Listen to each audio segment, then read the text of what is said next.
বাঁধাকপিটা একটু ভাত তুলে নিচ্ছি। ভাত নামিয়ে কাঠের জালে এবারে মাছটা ভেজে নেব। ততক্ষণে বাঁধাকপিটা এপাশে বাঁধাকপিটা সেদ্ধ হয়ে গেছে, নামিয়ে নিলাম। আর গ্যাসে বসিয়ে দিয়েছি ডিমের শাক।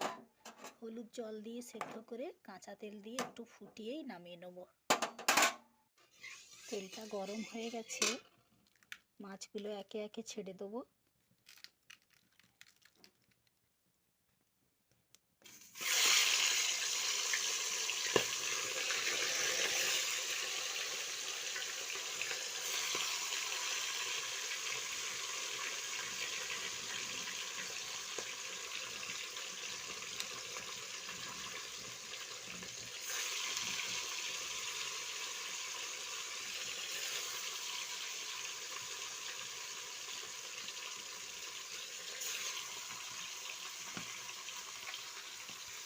বড় মাছগুলো সব ভাজা হয়ে গেছে, কড়াই দিয়ে দিয়েছি মৌরলা মাছগুলো।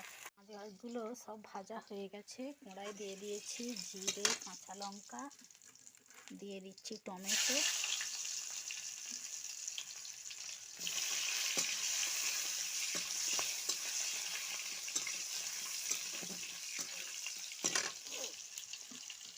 দিয়ে দেবো পেঁয়াজ,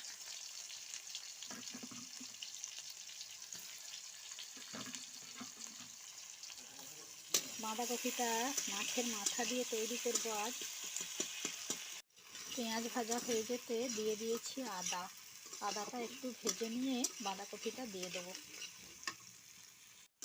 বাঁধাকপিটা একটু নেড়ে ছেড়ে নিচ্ছি। বাঁধাকপিটা কষা হয়েই গেছে, এটা করব মাছের মাথা দিয়ে।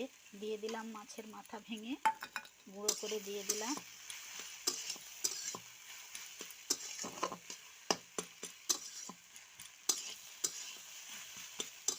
এবার অল্প একটু মিষ্টি দিয়ে